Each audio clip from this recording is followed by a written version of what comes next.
આજે રાજકોટ શહેરની અંદર પવિત્ર તહેવારો દિવાળી, બેસતું વરસ, જે હિન્દુ તહેવારો આપણે કહી છીએ ગર્વ પણ લઈ છીએ, એવા તહેવારોની અંદર 5-5, 7-7 મર્ડરો થયા છે. રાજકોટ શહેર પોલીસ કમિશનર શ્રીનું પેટનું પાણી નથી હલતું. ભારતીય જનતા પાર્ટીના રાજમાં રાજકોટમાં જંગલરાજ થઈ ગયું છે. જાણે કે યુપી અને બિહાર સાથે હરીફાઈ થતી હોય રાજકોટની, એવું લાગી રહ્યું છે. છાસવારે ફાયરિંગોની ઘટના.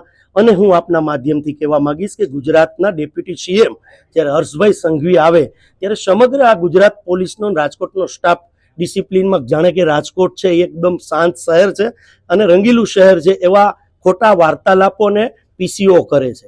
પણ આજે રાજકોટની હાલત ક્યાં છે? તો આપના માધ્યમથી ડેપ્યુટી સીએમને પણ કહેવા માંગુ છું કે ભાઈ, આપ જે વાત કરી રહ્યા છો એસી ઓફિસમાં બેસીને કે કોઈ ચમરબંધીને છોડવામાં નહીં આવે, પહેલા તો તમે રાજકોટ પોલીસને કઈ રીતે જોવો છો ડેપ્યુટી સીએમ તરીકે, એનો જવાબ એક વિરોધ પક્ષ તરીકે અમે માગી રહ્યા છીએ. રાજકોટની પ્રજા છે એ રાજકોટમાં ઘરની બહાર નીકળતા ડરી રહી છે. પોલીસનું ક્યાંક સંખ્યાબળ પણ ઓછું છે, ક્યાંક ને ક્યાંક પોલીસ જીએસટીના હપ્તામાં લાગેલી છે, ક્યાંક દારૂના હપ્તામાં લાગેલી છે, ક્યાંક જુગારના અડ્ડાઓમાં લાગેલી છે, ક્યાંક મર્ડરો થયા હોય ને અરજીઓ આવી હોય તો એમાં સમાધાન કરીને સેટિંગમાં લાગેલી છે, ક્યાંક જમીનો જ્યાં આડાવડી કોઈ પચાવી હોય એ અરજીઓ આવી હોય તો એમાં લાગેલી છે. એટલે સમગ્ર પોલીસ તંત્ર છે એ ક્યાંક એક ડિપાર્ટમેન્ટની અંદર અને ભ્રષ્ટાચારી શાસનની અંદર અમે પણ સમજીએ છીએ કે જે પોલીસ કર્મીઓ બધા આવા નથી, પણ જે ઉચ્ચ કક્ષાએ અને સારા અધિકારીઓ છે એને ક્યાંય સાઈડ પોસ્ટિંગ મળે છે. જે આવા અધિકારીઓ છે એના કયાગ્ર અધિકારીઓ, અને જે ઉપર સુધી આ ભ્રષ્ટાચારની મલાઈ ગાંધીનગર સુધી જે અધિકારીઓ પહોંચાડે છે એવાની જ પોસ્ટિંગ અહીંયા કરવામાં આવે છે. અને રાજકોટની પ્રજાને રેઢી મૂકી દીધી છે.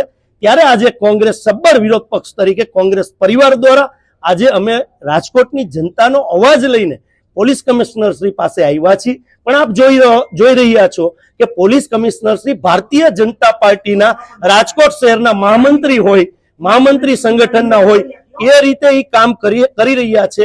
એ પણ આવીને ચોથી જાગીરને પણ અંદર નતા આવવા દેતા અને 5 જણાની વાત કરતા હતા. આપણે ફોર્સની વાત માનીએ કે કમિશનર છે, ઓકે, આજે કમિશનર પણ હાજર નથી અને જોઈન્ટ કમિશનર પણ હાજર નથી, એટલે રાજકોટની જનતાને રેડી મૂકી દીધી છે. એ દાખલો સ્વરૂપ આપણી સામે છે. કમિશનર અને જોઈન્ટ સીપી પણ નથી. હવે માત્ર ક્રાઇમના કોઈ અધિકારી છે. હવે એ પણ એવી એસી ઓફિસમાં શું કરવા બેસે છે એ મને ખબર નથી. અહીંયા બેઠો છું ત્યારે કે 5 લોકો આવો, અરે ભાઈ, પ્રજાના ટેક્સથી તમારો પગાર થાય છે. સરકારની અંદર જે ટેક્સ લેવાય છે પ્રજાનો, એ પ્રજાના ટેક્સથી તમારા પગારો થાય છે.